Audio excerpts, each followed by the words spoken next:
I'm not just running with scissors, but fuck it. Greatness come with a price and I have become it. Feeling some type of way and so they stare, gonna share. See all of this new age hypers like the COVID city stairs. Watch me, kinda cocky, I deserve to be. Naked in a booth, so let's be clear, this shit is surgery. Sweat rag in my pocket cause I'm known for going in. I can do this in my sleep, so if it beat you on me 10. Yeah. Man, what's going on, family? Welcome to the Tariq Elite Radio Show, and I'm your gracious host. Wait. I am Mr. Tariq Elite Nasheed, also known as King Flex. Dazzle the competition everywhere I tiptoe. Glad to have everybody tuning in, family. Bro, deal with it. Get off my deal pickle. And we're going to chop up some good game on today's show. We're going to get a lot of calls on today's show. Usually I get some calls, but I'm going to get a lot of calls and chop up game with the family on today's show. But what we're going to do, we're going to take a real quick commercial break, and when we come back, we're going to take calls. So the phone number is 818-850-5404, and we'll be right back right here on Tariq Elite Radio. The book, Marginalizing White Supremacy, is available now. You know, it appears that since the first election of Barack Obama, the old days and the old ways of white supremacy has reemerged and is wreaking havoc to black lives every day and in every way. So it's very important that we understand the ins and outs of white supremacy. So pick up the brand new book, Marginalizing White Supremacy, a philosophical call to action post the Obama presidency. And you can get this book at Amazon.com, you can get it at Kindle, and you can get it at Lulu.com. You can also get it at BarnesandNoble.com. Again, that book is Marginalizing White Supremacy. Are you a startup business, a musician, a small business, an artist, or just an individual who has no idea on how to market your work and get it out there, but you would like to? Check out ThreeHeadedDragonMarketing.com. At ThreeHeadedDragonMarketing.com, they give you a video training course on how to get your product out there. You can work at home. You can be your own boss. You can gain control of your life.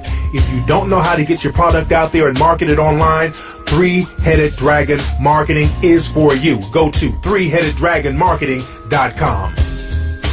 Hey, this is Tariq Nasheed, New York Times bestselling author and producer of the critically acclaimed bestselling documentary series Hidden Colors 1, 2, and 3.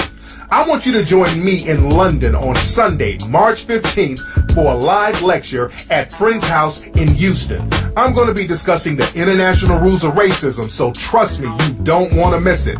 Get tickets right now at back2blackempire.com. That's back2blackempire.com. You are now tuning in to the King of Game, Tariq Elite on Tariq Elite Radio. I am delivered. Welcome back, family, to the Tariq Elite Radio Show. Glad to have everybody tuning in. And I'm ready to chop up some good game with the family.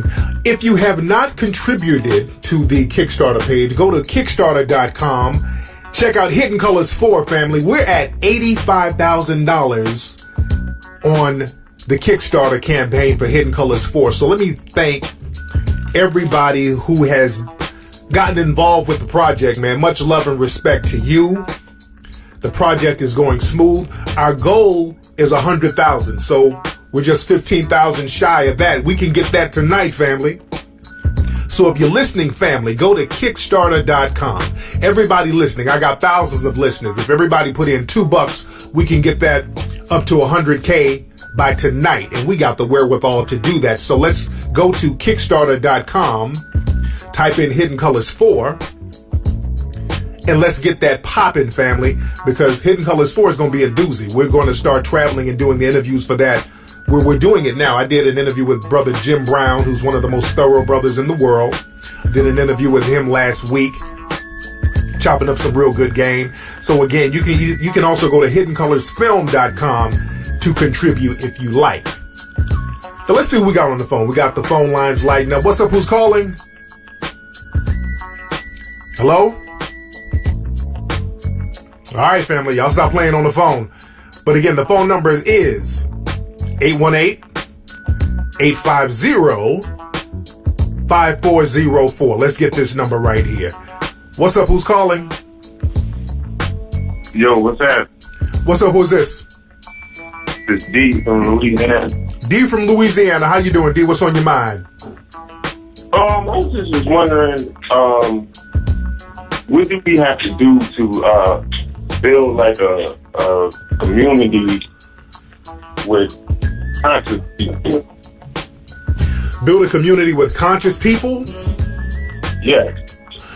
Well, the thing is, when you use the word conscious, what do you mean by conscious? Because now the so-called conscious community are full of phonies and frauds.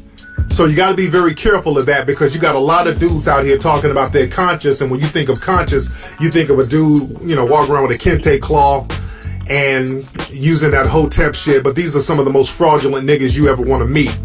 So what you? I already knew some of them already fraudulent, because I worked around some of them, and I know some of them are fraudulent. Yes, indeed. So what you want, man, you want people who are going to abide by a code. You don't have to be on that hotep, triple darkness, Egyptian musk herbal tea shit. Just get a code of conduct, man, no matter what you do, and live by that code of conduct, and you'll thrive and you'll prosper. That's why I catered the Hidden Colors film to the non-conscious crowd, because the conscious crowd, number one, these motherfuckers ain't trying to break bread.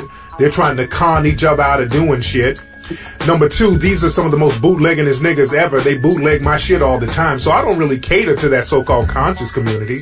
The people that I deal with are more or less scholars, like the Umar Johnsons, the Francis Cress Wilsons, the Phil Valentines. Right. They're above the conscious community. These are real, tried and true scholars.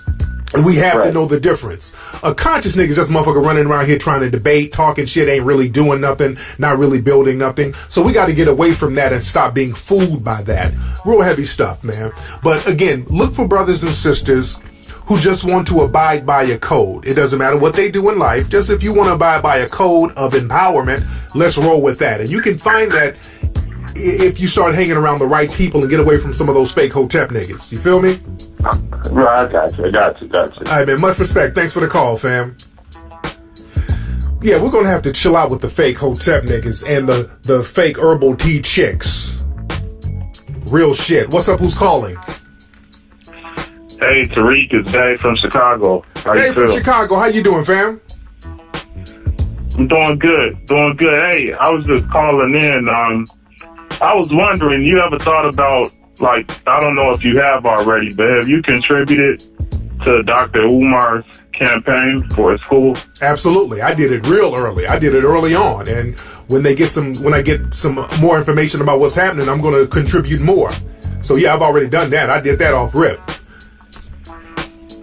Oh, okay. That's what's good, man, because I know they're trying to shut him down. They had an incident in Baltimore where they canceled his event there. Why'd they cancel it? Well, they were saying something about he made comments about homosexuals, and that's against their policy or whatever, but I think it was bullshit. Was it a school or something? What was this? This was his, I believe it was a school, a college campus or something. I can't remember the name of the college. Okay, that sounds like something that they do at those college campuses. They put those pretend black feminists out there as the gatekeepers, and I'm pretty sure they sabotaged it. They're not real black feminists. They're pretend black feminists. They do that all the time. Years ago, at one of my lectures, what city it was, I forgot the city, and I did a show about it back in 2006. Some of those pretend black feminist groups made a fuss, and the school had to pay me my full fee, by the way. So I was cool. I didn't have to go out there. I just walked in my mailbox and got a check for $6,000. But they do little slick shit like that, and they're the gatekeepers of some of those universities when it comes to black men coming in there and empowering the community. So and that incident made me, at that point, I said I'll never have anybody try to sabotage my events again. That's why I'm hell-bent on doing my own events. That's why I like to pick and choose what cities I go to, because I can go and book a venue and promote my own lectures anytime I feel like it, instead of waiting on anybody to call. So that's why it's important for us to control what we have going on. You feel me? Yeah, that's what's up, because I know it's a lot of FBI and everybody watching, and that's unfortunate. Us black people, we have to stick together and make sure we keep it popping. Yes, indeed, and not just stick together with a code it's very important that we stick together with a code of conduct. We need a code because, like Neely Fuller said, a lot of us get this whole let's just get together. And if we get together without a code, we end up fighting and bickering and debating and arguing and nothing gets solved. So instead of just getting together, let's have a code among each other and just rally around that code. So I'm real big on having a code. You feel me? Yeah, definitely. Definitely. Much respect. Thanks for the call, fam. I'm all about codes, family. I'm all about a code of conduct. Let's see who else we got on the phone. Oh, good. What's up? Who's calling? Stephanie. Stephanie? Yeah. How you doing, Steph? I'm good. How are you doing? I'm wonderful. Where you calling from, Steph? I'm calling from Dallas. Oh, man, I got to get out there to Dallas. You know, as a matter of fact, I'm going to be in Dallas in a couple of weeks. I think next week, doing some filming for Hidden Colors down there. Oh, cool. Yes, indeed. So what's going on with you, young lady? Okay, well, I wanted to talk about... Okay, well, I'm in college now, right? And I'm a senior, and I'm studying biology and sociology. Okay. And what I've been noticing a lot with my professors is the favoritism. And, of course, I know, being a black woman, you know, in the science field, there's not a lot of us. So favoritism is always going on. But what I've noticed in particularly is that whenever I go to my office hours, they just kind of want to shrug me off. And kind of like if I want to ask questions and like show that I'm paying attention in class, just wanting to build a relationship with them, they just kind of shrug me off and like, oh, well, you should just ask more questions in class, you know? So I'm just kind of wondering, how can I build a relationship without doing too much? Right, so the teachers, you feel that the teachers are not giving you adequate attention? Yeah. Now, are you the only black person there, or are you black people? No, in my classroom, there's roughly, out of the lecture hall of like, I want to say 200 people, maybe a good 20 of us are black. And then maybe 10 are of African descent, like international students. Do you have any black professors or teachers there? Nope.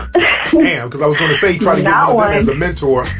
But if you can, just keep campaigning and just, you know, try to find one of those teachers who's liberal enough to just kind of sit back and chop up game with you after class. You understand? Just kind of catch them and just have a heart-to-heart with them and say, hey, excuse me, Professor such and such.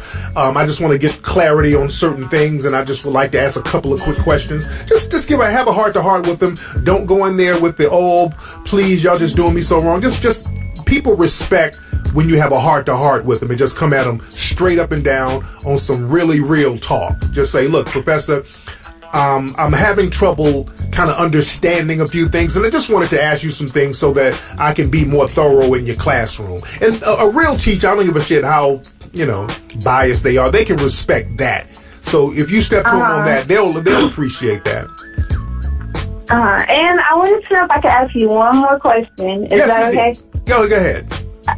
Okay, so I went to this panel at school recently about, I want to say last week, and the panel was discussing Black lives and just, you know, going over everything that's been going on in Ferguson. Okay, well, do you mean Black Lives, wait, do you mean Black Lives Matter? Yes, but how my school tried to campaign it as was All Lives Matter. Exactly. So, exactly. Were they talking about like lesbian issues and very briefly, but not to whereby like we weren't talking about that for a long time. But I'll just give you the rundown of what actually happened. So my school, they first had a little town hall meeting called All Lives Matter. And it was in response to the peaceful protest that we had on campus, and we had a die-in. So pretty much everyone went into the main campus area and just laid on the floor and acted as dead bodies. You know? Oh, wow. Oh, so that was, then a few days later, we get all these campus-wide emails saying, oh, in response to the protest that occurred in the main foyer, we're going to have a discussion. So, you know, I was live. I wanted to go to this event, you know, and give them my opinion. Then, miraculously, the event is canceled without any type of notification. So you have people going to the venue, and there's no event, right? Wow. That was strike one. Okay. Then they plan another event, and they don't call it All Lives Matter, but they call it, I believe, Black Lives Matter. Okay. No, not Matter, just Black Lives, and your opinions on it, right? Okay. So I go to that one, and it's in our auditorium. And our auditorium can hold about 1,500 people. Only about 30 people showed up. Wow. And yeah, it was ridiculous. And honestly, I felt that this was staged because the first event that they were going to put on, I knew a lot of people were going to come. But the, you know, the type of publicity for the second one, you know, trying to pub it, that didn't happen. I only found out because one of my friends was working it. Okay. You know. So why do you think a lot of people didn't come to the why do you think a lot of people didn't come to the event? There's a panel. Hello? Yeah, why do you think a lot of people didn't come to the event?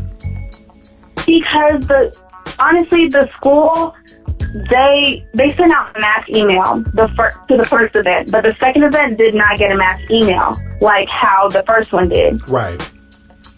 So I just think the school was just trying to strategically, you know, oh, wait, well, let's just remove this. Maybe nobody's going to notice, you know, because I just think it was ridiculous. Only 30 people showed up. Right. Well, the thing is, man, black folks, we let people hijack all of our stuff. When we get a movement going, it's hijacked. And with that Black Lives Matter, that was designed to be hijacked from the get-go, by the way. And that's what today's show is about. I'm talking about how black people allow things to get hijacked. And that's why it's important for the black groups at the school to kind of join forces and congregate with each other and do events with each other and coordinate things with each other so that you don't have to depend on certain administrative people at the school to do it, because they'll always try to sabotage shit and then hijack it and mix their whole curriculum in with it. So it's very important for us to organize and get a code among ourselves so that our stuff won't keep getting canceled. Another brother called earlier talking about Umar's event got canceled, and we got to start depending on each other and get a code of conduct and stop letting people hijack stuff that we have going. But thank you for the call, sister. No problem. Thank you. And that's what I want to talk about today, family. We're talking about how stuff gets hijacked from us. We allow stuff to get hijacked on a regular basis. I was looking at the news earlier, and I think was it today or yesterday? There was the story with Robin Thicke. He won this lawsuit against Marvin Gaye's family. Marvin Gaye's family is going to sue Robin Thicke for using an interpretation of the song "You Got to Give It Up," "I Got to Give It Up," or "Live It Up" by Marvin Gaye. The Blurred Lines is basically a ripoff of that song, but somehow Robin Thicke was able to get away with it in court. Now, if a black person, you say some shit from another artist that remotely sounds the same, they'll sue you for all your publishing. But Robin Thicke got away with that. And the song is clearly similar to the Marvin Gaye song. It's clearly. But again, this is how the dominant society works. They set things up so they can hijack things that we have and things that we create. It's set up like that, and we got to start circling our wagons with a code to stop allowing that to happen. And just like with the whole Black Lives Matter, again, I've talked about that before on Ustream. That whole Black Lives Matter thing, that was designed to be hijacked. That was designed because the white supremacists, they're the ones who funded all of that Black Lives Matter. They funded that whole movement. That's why whenever they have these Black Lives Matter conferences at colleges, and I've had several people tell me they've been to these Black Lives Matter lectures and they talk about everything except Black lives. They go in and they talk about lesbian, gay, Palestine, abortions. They talk about everything. So you got to understand how the white supremacists work. The white supremacists, they play checkers. I mean, they play chess. They don't play checkers. The white supremacists, they think 20 steps ahead. So when the white supremacists were funding some of these so-called Ferguson protest groups, but these Ferguson protest groups weren't getting any clout or panache on the grassroots level, because the grassroots people didn't give a fuck about some of these people that y'all saw out there in Ferguson protesting on CNN. The grassroots people, because I was out there in the streets, and these people were on, their mindset was totally different than those people just popping up trying to get every type of opportunity they can get to get on television. But with the white supremacists funding these groups, you have to ask why. Why were they funding these groups? Because the white supremacists understood that these movements, when you see police brutality and black folks getting shitted on and black people making noise on the streets, they learn how to co-opt that very quickly and set it up to be co-opted.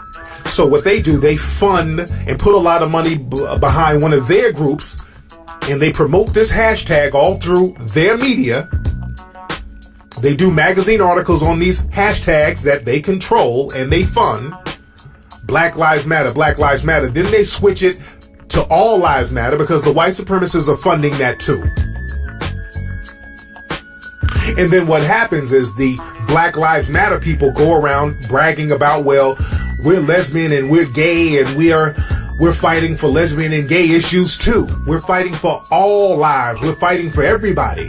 They talk about everything except black lives. And then what happens is what we saw on the Oscars the other night. The Oscars happened and Patricia Arquette, the actress, she did a speech and she did a press conference where she talked about, and let me paraphrase, she talked about how more people should get behind women's rights and how gay people and people of color, meaning black people, should support women's rights more because women have supported people of color so much.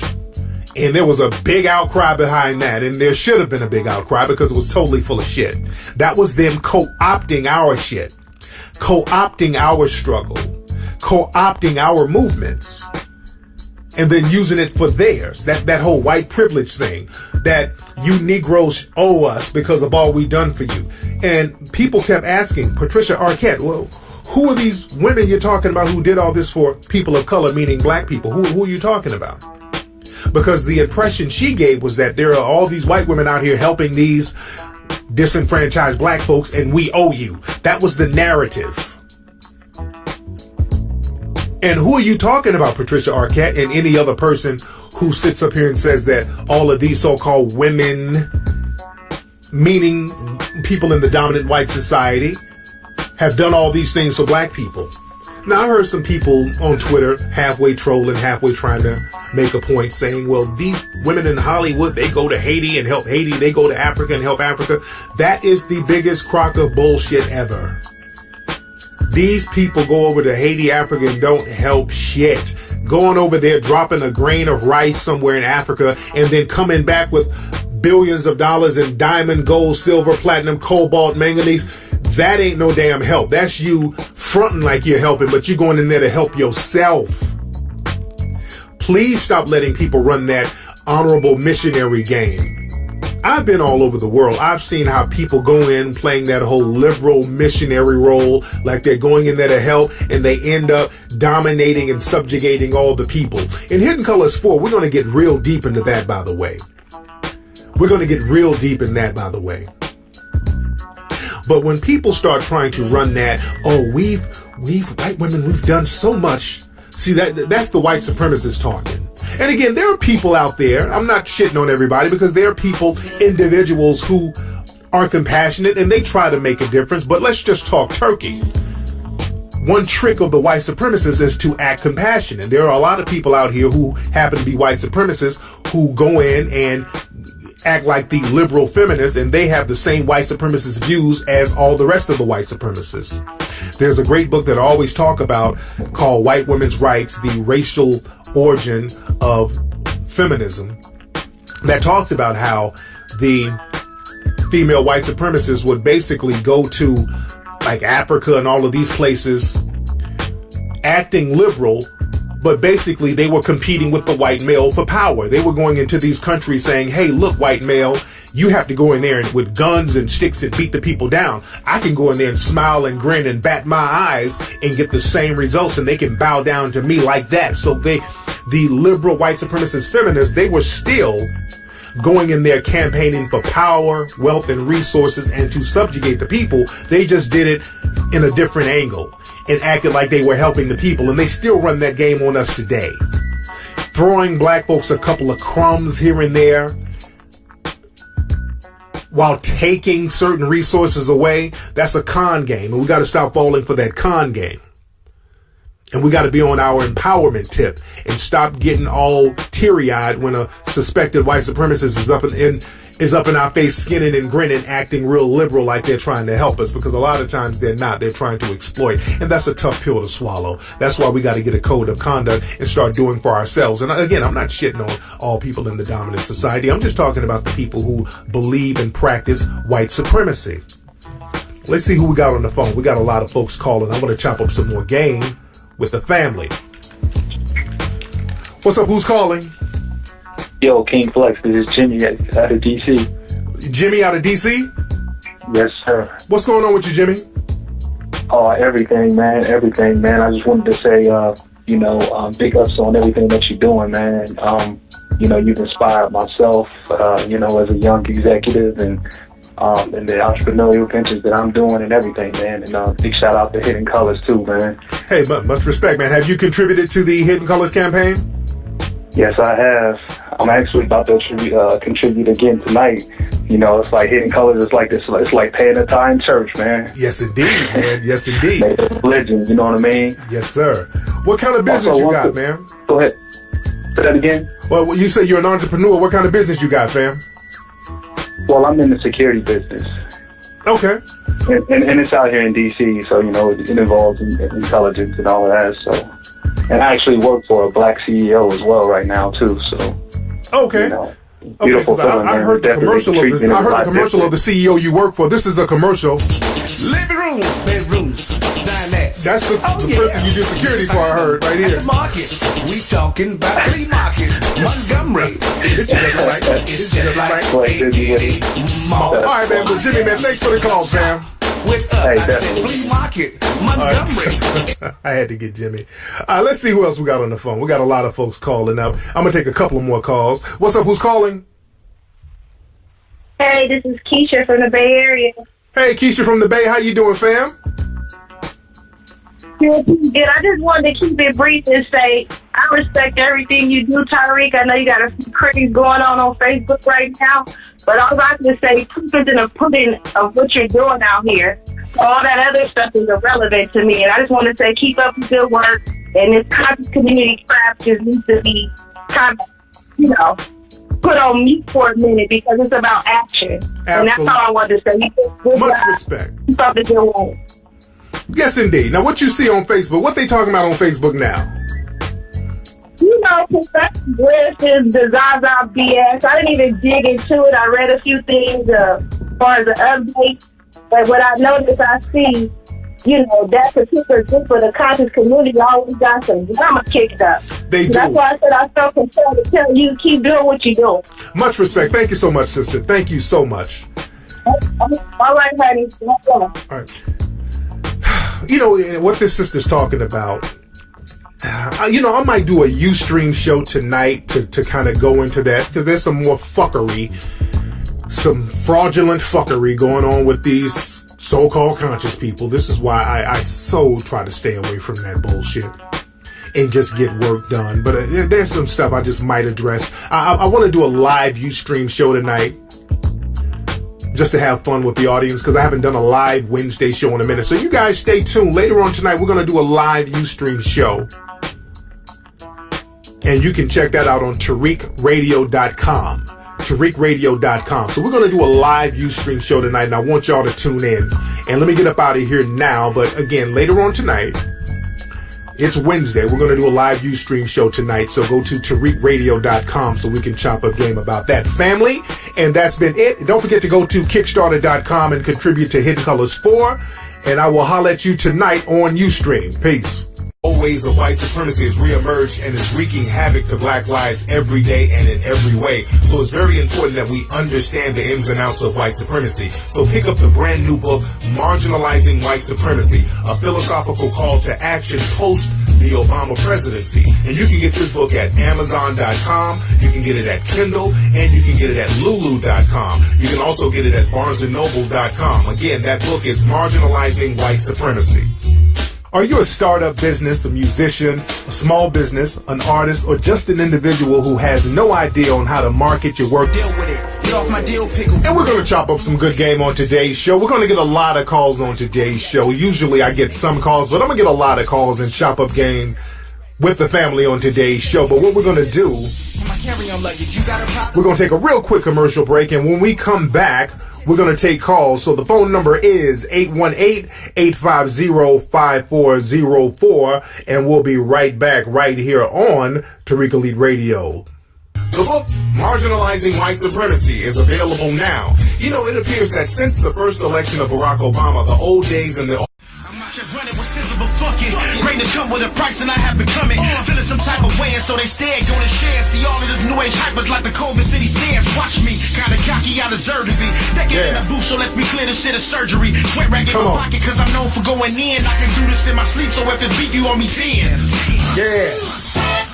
Man, what's going on, family? Welcome to the Tariq Elite Radio Show, and I'm your gracious host. Wait. I am Mr. Tariq Elite Nasheed, also known as King Flex. That's for the competition everywhere I tiptoe. Glad to have everybody tuning in, family. You can get it out there, but you would like to. Check out threeheadeddragonmarketing.com. At threeheadeddragonmarketing.com, they give you a video training course on how to get your product out there. You can work at home. You can be your own boss. You can gain control of your life. If you don't know how to get your product out there and market it online, Three-Headed Dragon Marketing is for you. Go to threeheadeddragonmarketing.com. Hey, this is Tariq Nasheed, New York Times bestselling author and producer of the critically acclaimed bestselling documentary series Hidden Colors 1, 2, and 3. I want you to join me in London on Sunday, March 15th for a live lecture at Friend's House in Houston. I'm going to be discussing the international rules of racism, so trust me, you don't want to miss it. Get tickets right now at back2blackempire.com. That's back2blackempire.com. You are now tuned in to the King of Game, Tariq Elite on Tariq Elite Radio. I am delivered. Welcome back, family, to the Tariq Elite Radio Show. Glad to have everybody